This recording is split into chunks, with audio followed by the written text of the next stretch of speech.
welcome back the Grugq, who is no stranger to this event, this conference. He has been presenting a Hack in the Box for the last few times, and welcome back. I'm sure some of you recognize him and remember him. For those who are new, maybe just a few words about him. He's a domain expert on voice over IP, has done extensive work on voice over IP the last few years, and also on digital forensic analysis and reverse engineering. But I don't think he's talking about IP telephony today. He's talking about something different, a new penetration testing tool that has developed to bridge the gap between plain vanilla command line hacking and GUI type of environments like Impact and Canvas. And he's going to tell us about this new tool, as well as the programming controls and features that's built into it, how one can extend it. So let's give a warm applause for the Grugq.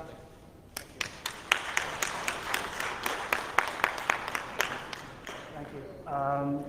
I have to apologize beforehand. I've got a cold, so if I start like sneezing and coughing in the middle, it's not you, it's me. All right, so this is going to be a talk on a new type of tool which I've developed, which is a tool to help bridge the gap between sort of pre-penetration and post-penetration tools. It provides a lot of anti-forensics capabilities, so I've called it a meta anti-forensics tool.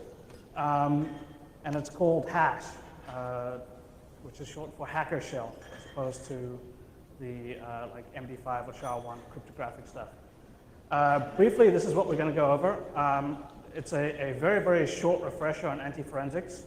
It's just basically the principles and strategies to get everyone up to speed so that they know like just the core basic stuff. Then I'm going to complain about hacking for a while. Then we're going to talk about what a hacking harness is. So the tool that I've developed is a new class of tool which I'm calling a hacking harness, which is similar to a test harness for those of you who are developers. We can talk about the features of that tool, implementation, and then I've got some final thoughts. So very briefly about myself, my name is Grugq, independent security researcher. My core focus has been basically anti-forensics since 1999, when I basically pioneered the field. If you do any research, you'll find that there's nothing published before me. And then there was a gap after I stopped. Then a whole bunch of people came out and stole my stuff without attributing it to me, and then you start seeing papers referencing the guys that stole my stuff. So I'm going to spend the next year or two basically setting the record straight and showing how everyone's basically an idiot and doesn't know anything about anti-forensics. I've also done a huge amount of telephony security over the last few years, and I still do quite a fair amount of binary analysis because it's kind of fun, and I'm based in Thailand. All right, so this is our really, really, really short introduction to anti-forensics. All right, first of all, the principles of anti-forensics. The principle of anti-forensics is very, very simple. The idea is to reduce the quantity and quality of evidence available to a forensics investigator. So everything that you do must be done to reduce the amount of information that someone investigating you can use against you. Now, obviously, the earlier on that you can reduce that information, the better you are. So basically, if you can stop someone from discovering that there's been a penetration, that's a lot better than someone not being able to investigate that penetration. There's actually quite a lot of confusion going on these days with people talking about the difference between anti-forensics and anti-discovery. So the idea is that anti-discovery is tools such as rootkits and so on, which prevent someone from detecting that there's been an incident, whereas anti-forensics are tools and techniques which are used specifically after someone has detected the incident and has begun an investigation. Now, technically that does make sense in that forensics only exists within the context of an investigation. However, it doesn't make much sense to say that basically limiting someone's knowledge of your penetration is not an anti-forensics technique, because if you can limit someone's knowledge of your penetration, you can stop them ever conducting the investigation, which is a very effective way of subverting a forensics investigation. Don't ever let it start. All of that from one slide, right? So the other thing is that you have to remember that all data is evidence. Absolutely everything you do and everything that you don't do can and will be used against you. There's also various different levels of anti-forensics. So there's things that you do to make sure that your boss doesn't find out that you are looking at football sites during the workday. and there's things that you do to make sure that the police don't put you in jail for looking at child porn. Right? Those are different levels of anti-forensics. So one thing that's sufficient to keep your boss from getting angry is probably not sufficient to keep you out of pound me in the ass jail.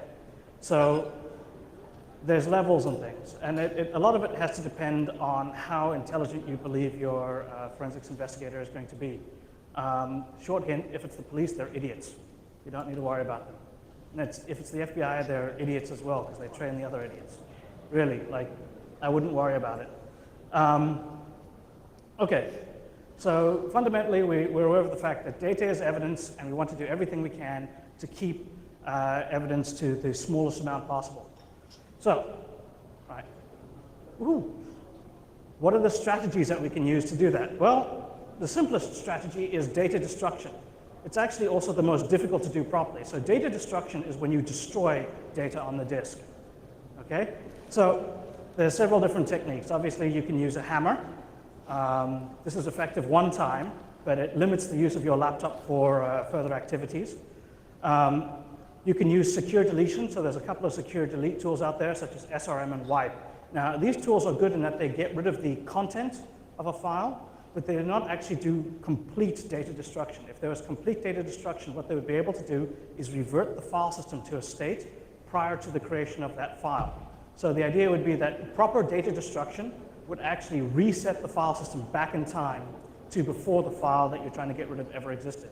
So it's actually fairly complex to do properly.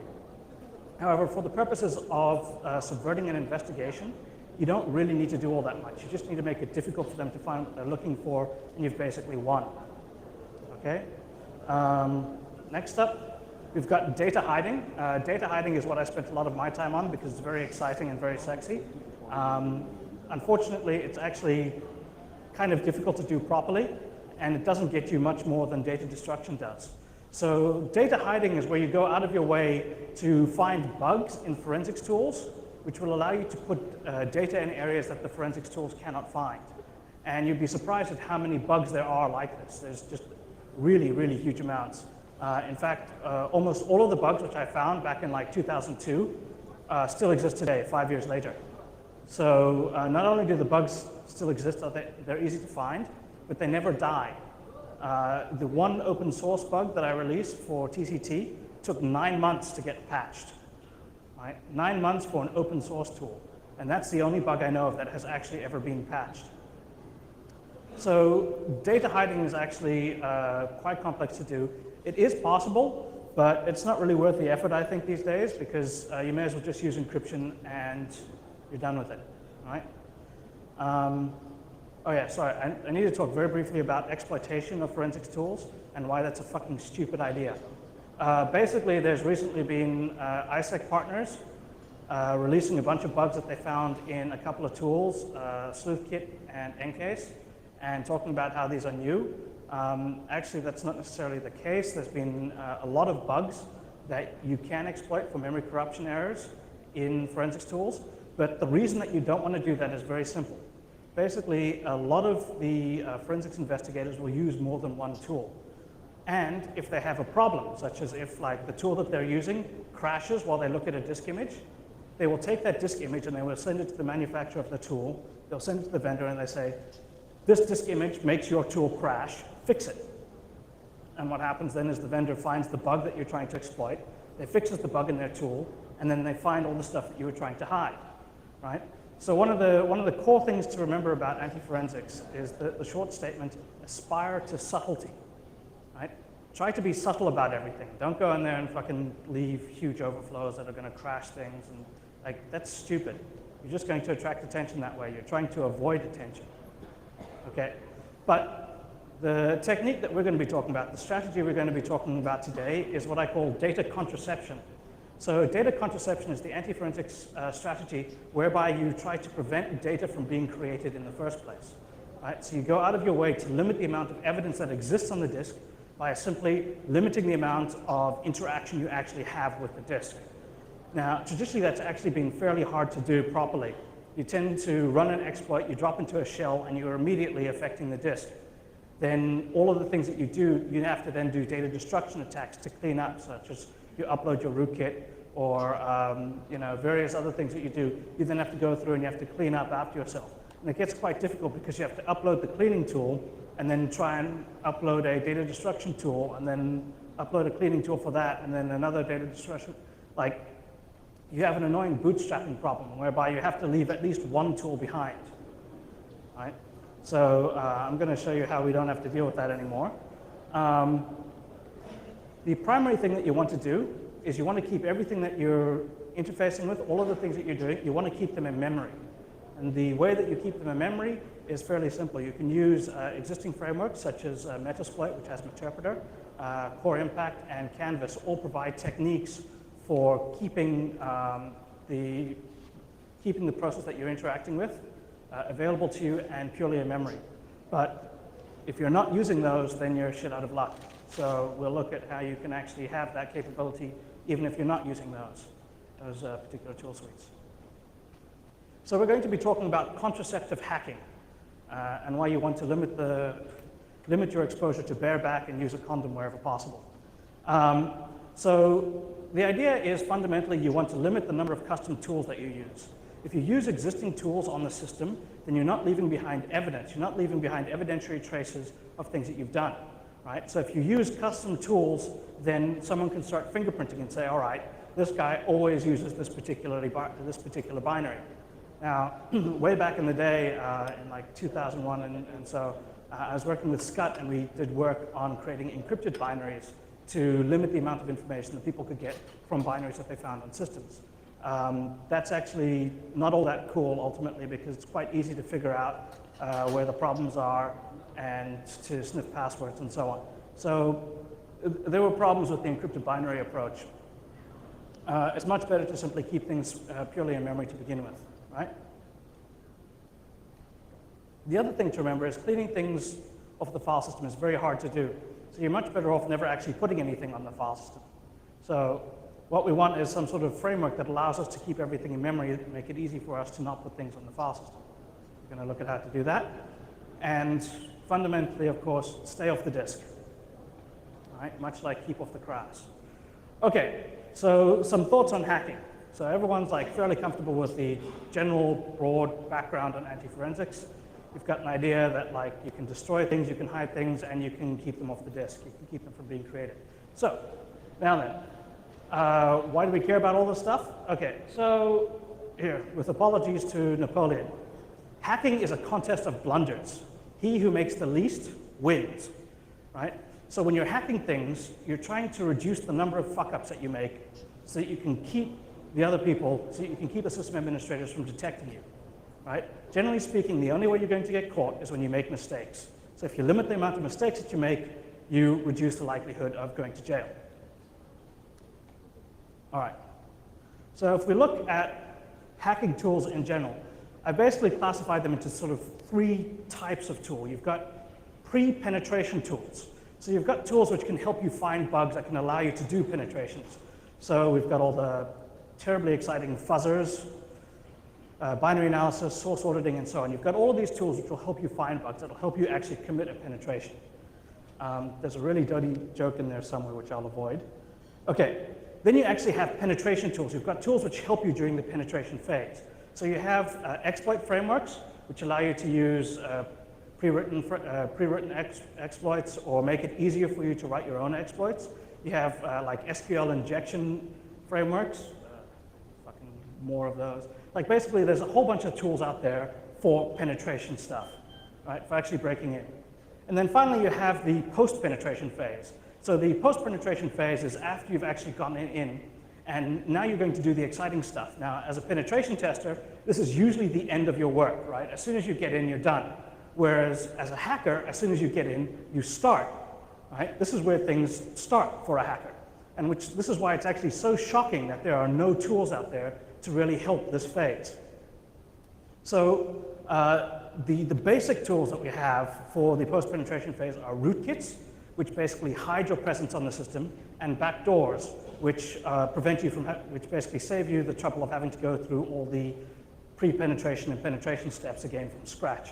But there's actually nothing out there to simply help you in the post-penetration phase, right? You're limited to basically 2 different types of hacking environments when you're doing all this stuff, and both of them screw you on the post-penetration phase. You either have the vanilla shell, which is sort of the bareback hacking approach, right? So this provides you with an environment for exploitation. It's very powerful. You can do scripting. You can do all these cool things. But as soon as you get in, you've got nothing, right? So you have absolutely nothing after you've actually broken in. It doesn't give you anything. But beforehand, it's quite cool. So we want some of that. The alternative is the GUI, which is basically a pornographic version of hacking, where you click on things and you watch hacking happen to other people. You don't actually do anything yourself.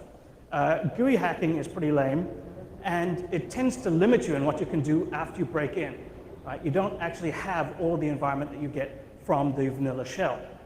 But sometimes it does allow you to do some extra post-exploitation things like Meterpreter or MOSDEF and so on, which allow you to interact with a running process and do cool things there.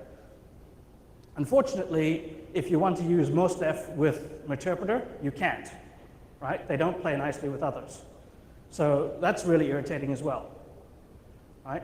So if we look at basically an example of a bareback hacking session, you've got exploit some target.host.sg, right? Bang, done. You drop into your root shell. First thing you do to keep out of jail is you unset hist file. If you forget to do that, you go to jail, right? Then you have to make a directory somewhere that's going to be possibly simple to find, right?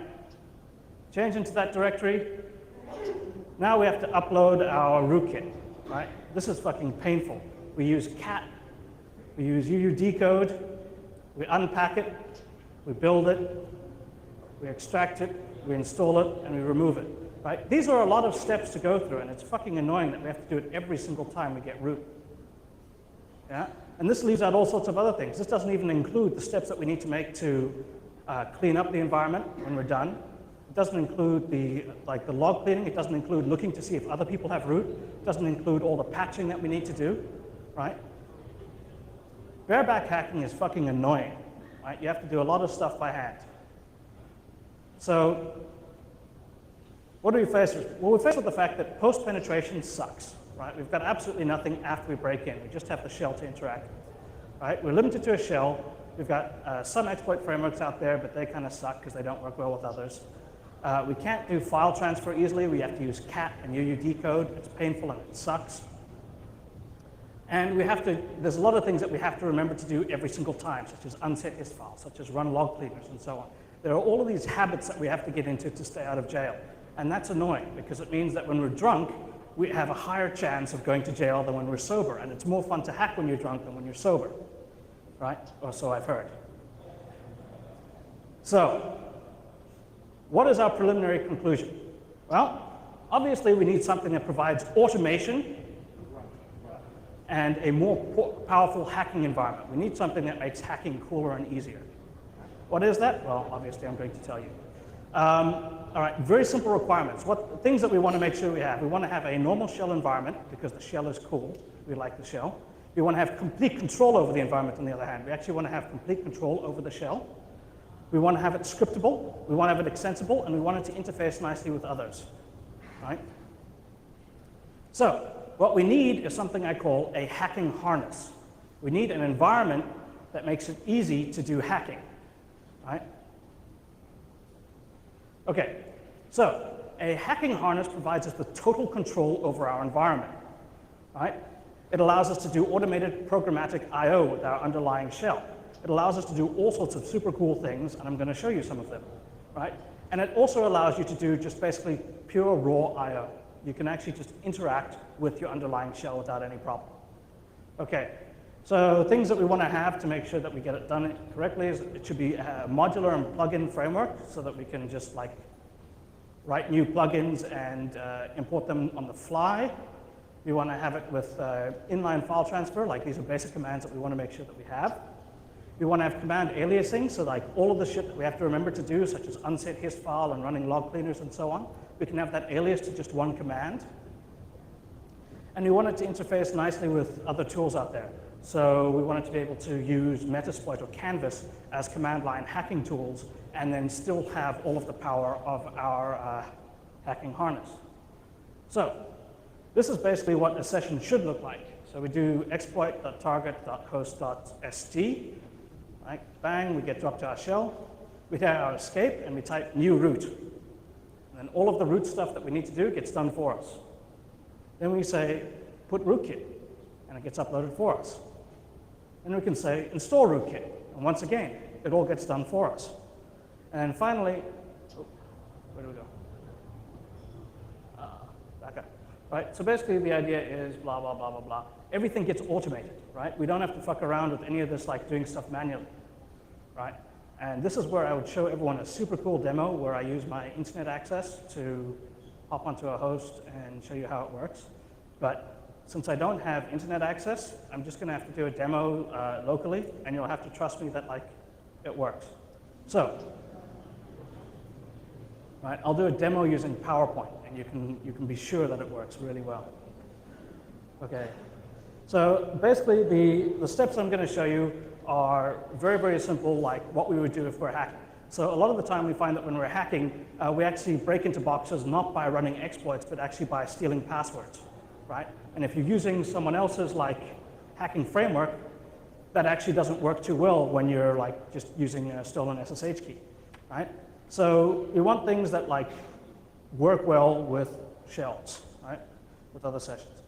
So let me see if I can make this work. Hey. All right. Now,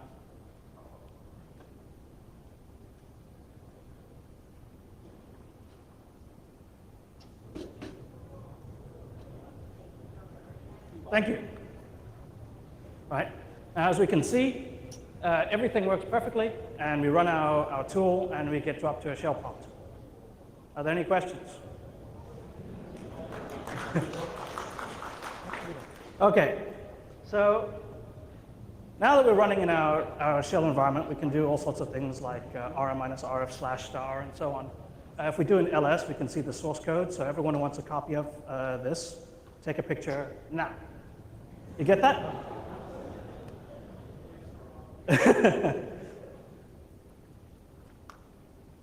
Okay, so we're just going to have to assume, for the sake of argument, that I've broken into my own box by firing up a terminal session, and like, ooh. And this shell here would be like a shell on a remote host. How many people in here speak Malaysian? At least one, right? Like, this is the host it was going to be on, papaayam.com.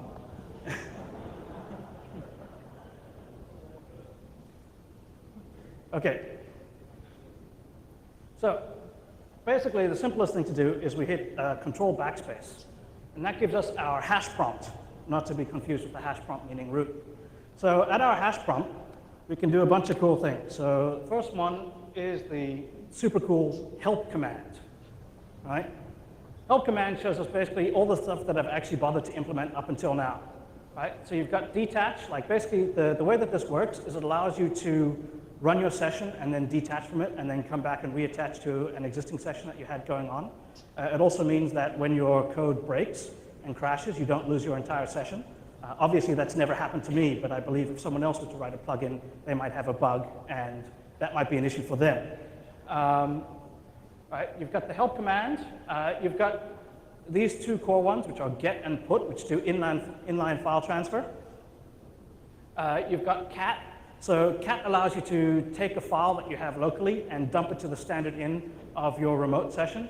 Why would that be useful? Well, if you're ever doing netcat hacking, which you know, you might have been doing 7 years ago, I guess.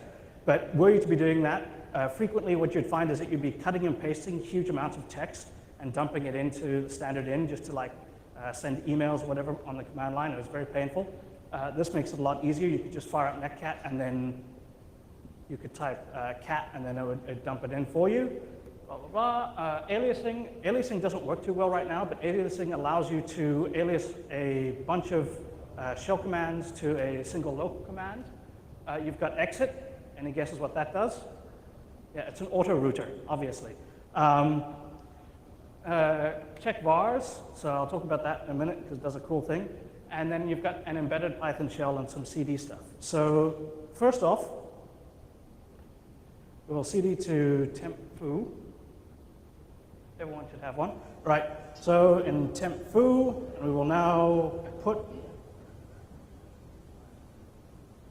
I think we should be able to do this, put alias.py slash temp foo slash, right, alias.py. Oh, the suspense is killing me. All right. No, it failed horribly. Oh, the embarrassment. All right, so basically,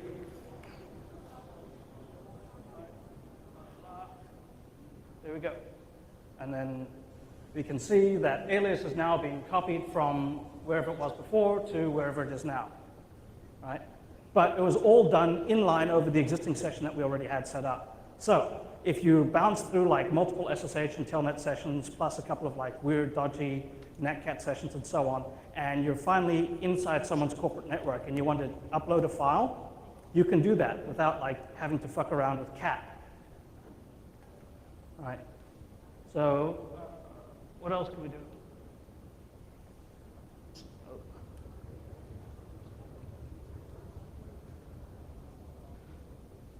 So what check vars does is frequently you'll find that when you break into boxes, you're not the first person there. You'll find that a lot of the boxes on the internet that you can own, someone else has owned for you several years ago, and they're usually dumb about it. So some of the things that you have to be careful to do are checking that your path variable is secure. So a common way to do very, very simple backdoors is modifying the LD preload, the LD library path, and the path variable inside someone's login script. So if you've stolen someone's credentials, you've logged into their box, you've run their login script, you now want to automate checking that all of the variables that that login script is loaded are actually secure, and that you don't have like sort of slash tilde dot dot dot dot dot slash bin slash bin slash bin slash su in there somewhere, because that's probably not the real installation of su. In this case, it basically, the current implementation I wrote about an hour ago, so it's not that good. But basically all it does is it takes the existing path variable and everything that isn't slash bin slash sbin slash user bin or slash user local bin gets printed out. And then you could look at it and go, these look dodgy. All right.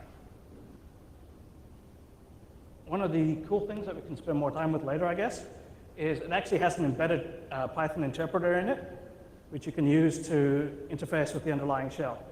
So you can do self, shell, system.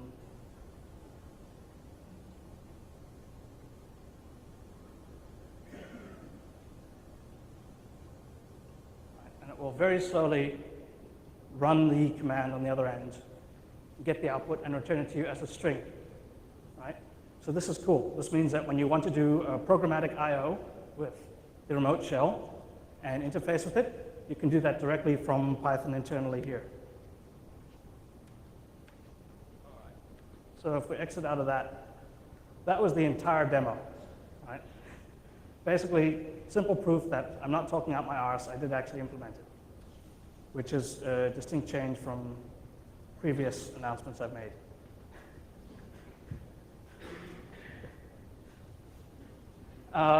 Okay, so what are the modules that I've implemented, and why would we use them?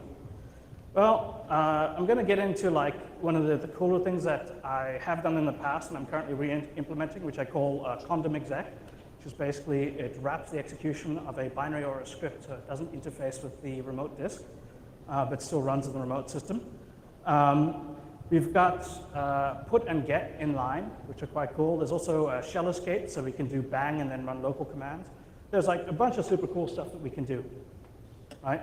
So more about hash, a very brief history. Like basically, I was first inspired by this by a tool I saw back in 2000, and given that it's been 7 years and no one's actually ever like implemented and released it, like I guess it didn't go very far. I originally started working on a version of this, which I called XSH back in 2003. Because I was writing it in C, I spent months fucking around with terminal I/O and eventually got nowhere. And then I dropped it for 4 years, and I'm still able to be like the first person to release a tool like this. So either everyone's very unimaginative or they're very lazy. I'm going with lazy. So basically, I ended up like banging the whole thing out like between now and June. And I've gone through like over a dozen different implementations, including actually patching Python into Screen, which turns out to be a horrible idea because debugging Screen is one of the world's like most royal pain in the asses. Really, I'd highly recommend staying away from it. This particular implementation is less than 800 lines of Python, and I wrote it all last week, like in a hurried panic to get something to release. Okay. So anyway, it's actually not very difficult to do, like even I can do it. Okay, so what are the components in Hash? Well, you get your hacking environment, which is basically a plugin framework. It's got a bunch of built-in commands. You've got your multiplexing PTY daemon, which is just a nice way of saying that you've got something that forks off into the background, opens a PTY subprocess, and then lets multiple different people communicate with it. This is done over a socket, so you can actually share that with multiple people. You could also share that over the network if you want to do something crazy, like hack on your box and have someone else connect and also see what you're doing, I guess. There's things that you can do with it which are fairly cool and fairly useful, and that's available in a detach module, which can be used separately. And then you have your subprocess command. So I've done a diagram which demonstrates my supreme artistic capabilities. Can anyone actually read any of that? Awesome. All right.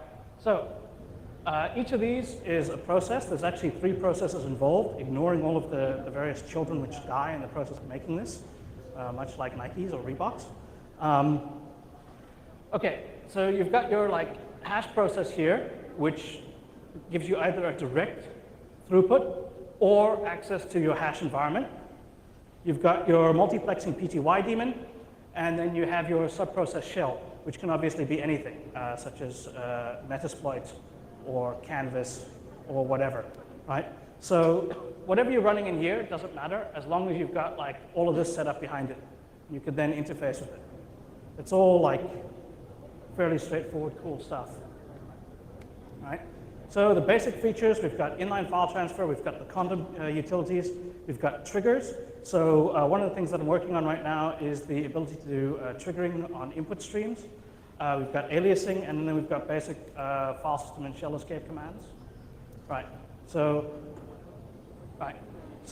the super secret technique to using inline file transfer is that we pass everything back and forth in a hex dump, right? A special hex dump encoding, or hex dump encryption, as I like to call it. How do we do that locally? Well, to do the put command, all we need to do is have some way of decoding hex values into binary on the remote end without having to install a tool first. If only there was some sort of command like echo, which we could tell to append its data to a file and interpret any hexadecimal escapes. So it's very simple. All we do is we fire up bash on the far end, and we use the bash implementation of echo, which takes a -e -n. E means unencode, and N means don't add a new line, right? Very, very simple stuff. Now, obviously, to do a get, we need to do the inverse of that. We need to have some way of taking a file on the remote end and encrypting it into a hex dump format. If only there was some standard Unix utility that came on absolutely every Unix system that no one ever bothers to remove that allows you to dump hex code. Well, fortunately there is. It's called octal dump, or OD, right? Octal dump minus tx1 means dump this in hex, right? Very simple. We run it through sed, we strip out all the stuff we don't want, and then we read it back and unescape it locally, right? This stuff is really, really simple to do. It's possible to do with cut and paste, but why bother when you can have it done programmatically for you, right? The condom exec utilities. So condom is basically a module that allows you to do remote execution of binaries and scripts without interfacing with the disk. So it allows you to run a binary on the far system without first uploading it onto the disk, right? Similarly, you can do that for scripts. The technique for scripts is very, very simple. right? You take the interpreter for the script, you fire that up, and then you send the content of the script over standard in, right? How easier could it be? Very, very straightforward stuff. Why would you want to do that? Well, going back to the idea of not using custom tools, you can actually write a backdoor using Grugq. So this is a very, very short implementation of a backdoor in Grugq, which will create a port, listen for commands, run them, and then execute them, right? And it's done in whatever, 10 lines of awk. And the reason this is a problem is very simple. Why the fuck did GNU think that a text processor needed to be able to create sockets? Right? That makes absolutely no sense. But it's been implemented, and so there you go. You can just do this, and you can now get access to the box over an arbitrary port, straight to a shell, simply by running an awk script. And you can do this over standard into Grugq. So you can do this without creating a on-disk evidentiary trace. There's no record of you ever having done this, except that Grugq will have been run, which is not entirely unusual. Right? Now, obviously, the more interesting one is to do it for binaries. So how do we do it for binaries? Well, obviously, we need some sort of tool on the far end which will allow us to interact with a process space, to be able to modify and update the contents of a remote process space over the command line. Well, fortunately, there are such tools. They're called debuggers, and if you don't have them on the system, you can actually upload one using put without any problem. And furthermore, not only can you upload one trivially, it has a very, very limited amount of evidentiary value. So if someone pays a huge amount of money for a forensics investigation, and the forensics investigator comes back and says, well, it looks like they connected to ftp.gnu.org, and they installed GDB, right? That's going to be one really pissed off customer, right? That is not useful information. That's not going to get you any closer to sending someone to jail. So using common off-the-shelf tools is better than using custom tools. And if you can use GDB, you can use your custom tools, and you will not actually create an on-disk image. The problem is actually that I haven't re-implemented it in Python because I moved to a Mac from Linux. So that's going to take another week. Just for Andy up here, you can do this on Microsoft as well. There's NTSD, the NT system debugger, which is installed by default on every single Windows system. And you can do the exact same thing provided you have debug privileges, which is quite common. So I have an implementation for GDB. I'm working on an implementation for Win32 as well, but I really hate working on Windows, so that's going to take me a while.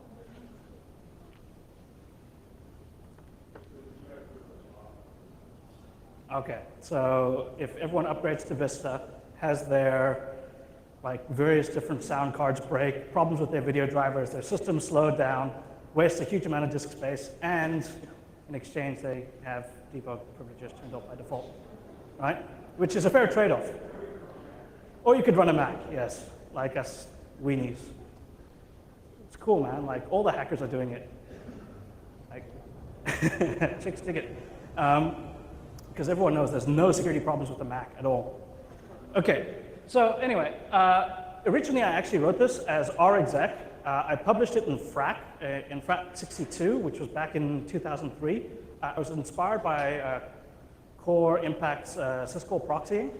The problem was that if you weren't using Core Impact, which at the time cost $20,000 for one license, now I believe it costs $30,000 for one license, you couldn't do that, right? So I wanted my own version, only I wanted to make it better. And I made it better by using GDB rather than exploiting a process on the remote end, right? Because you can't always exploit a process on the remote end. So once you drop to a shell, getting back into a process address space is quite difficult unless you use GDB. I wrote it as a C library. It was published, it all worked, and no one gave a fuck.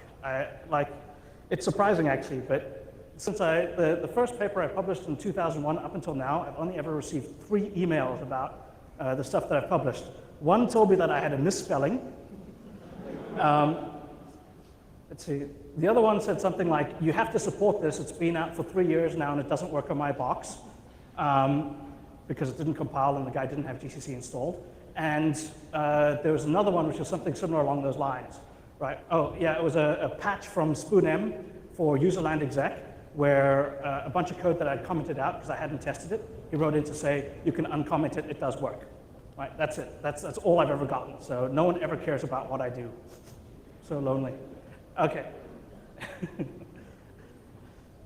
So the technique for doing an ELF binary is really simple. You simply create a process address space. The technique to do that is you do gdb space ls. Bang, you have a process address space.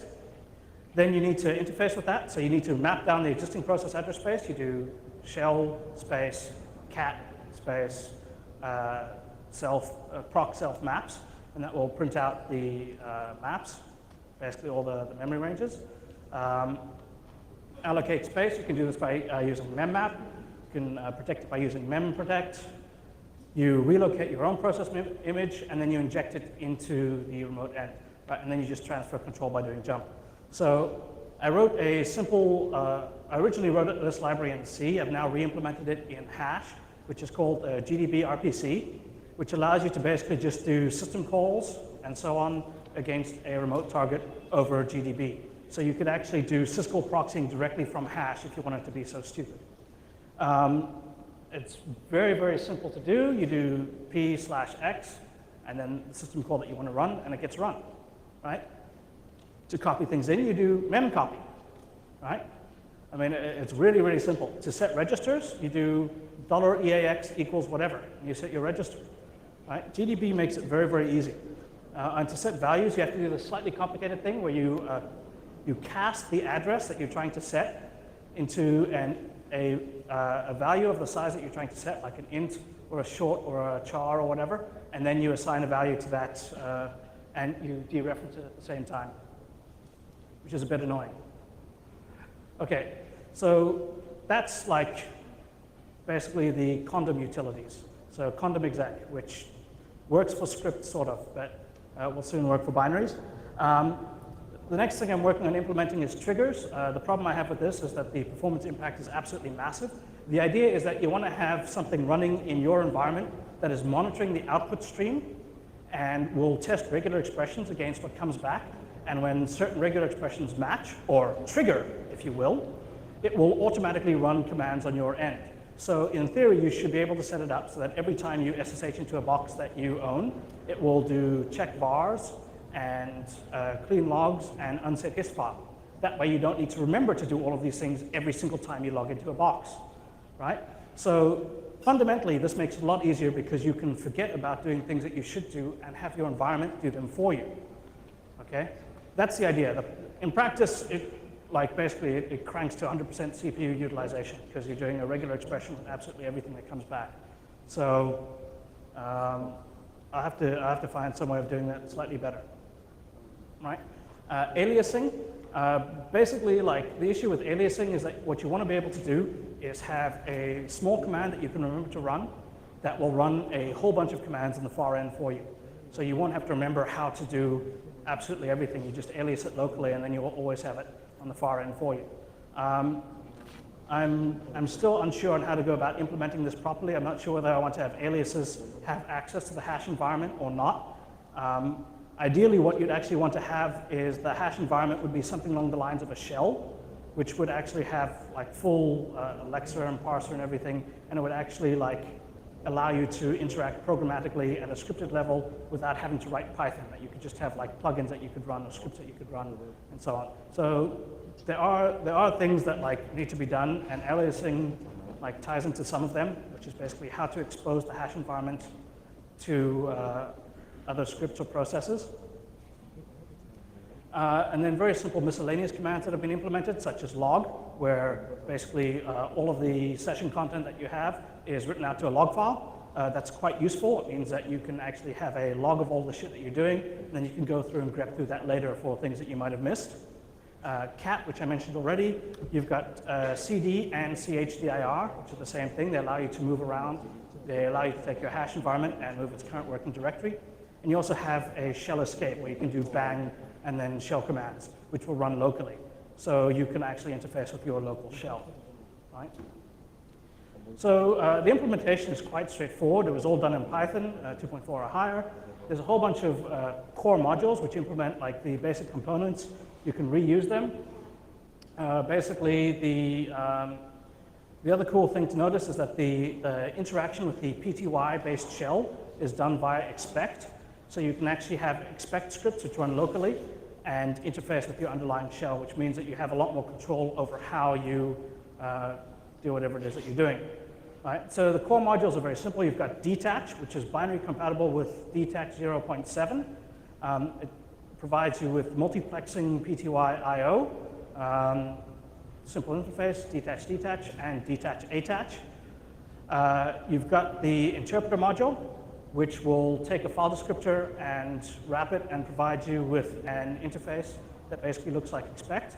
So you can do like init, run, fini, prompt, send, expect, and so on.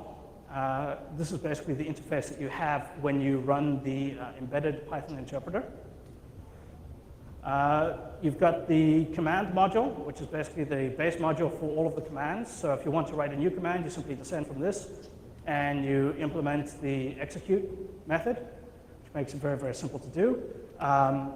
You have self.shell, which is your underlying PTY shell that you can do whatever you want with. Right, so that was an absolutely fascinating look, very coherent and not all over the map, look at a new type of tool that people need in order to do like better pen testing. Right? So some concluding thoughts. Basically, we need hacking harnesses. We've needed them for a long time, but no one's actually known what they are. They're crucial to doing effective penetration testing. They're crucial to any sort of hacking activity. They make it a lot easier for you to do a lot of exciting things that you need to do that you have to do manually these days. It's quite complex to do it normally, and having a harness makes it a lot easier. It also allows you to automate a huge amount of it so that you don't have to go through the effort of trying to remember what you're trying to do and so on, right? We need more of them, and I'm pretty sure that like there will be more of them, basically because that's just the way these things work. After releasing this, I'm reasonably sure that other people will implement better versions, right? Hash appears to be the first public hacking harness. I know that there's been some implementations of small portions of this privately, like there've been inline file transfer tools before, and there's been other tools which allow you to cat files through standard in and the remote process. But I don't believe anyone's actually put it all together and released it publicly, not that I've been able to find, right? So it's not just the first public tool, it's the first public tool of this type. It's a new type of tool. And it's going to be available for download very soon from tacticalvoip.com/tools.html, in theory, assuming I can get access to that box again. Like, I don't have internet access, so things are a bit dodgy. But basically, hash will be out there fairly soon, probably by the end of the week. And that about sums it up. Are there any questions? I mean, there's no way I was actually coherent during the entire thing. Like, so there's got to be either a lot of confused people or a lot of really, really bored people. Bored it is.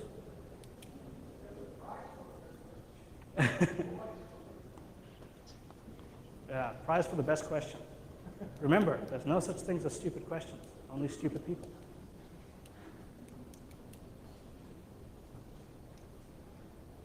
Right, pencils down, pop quiz. Yeah. All right, cool. Thank you very much.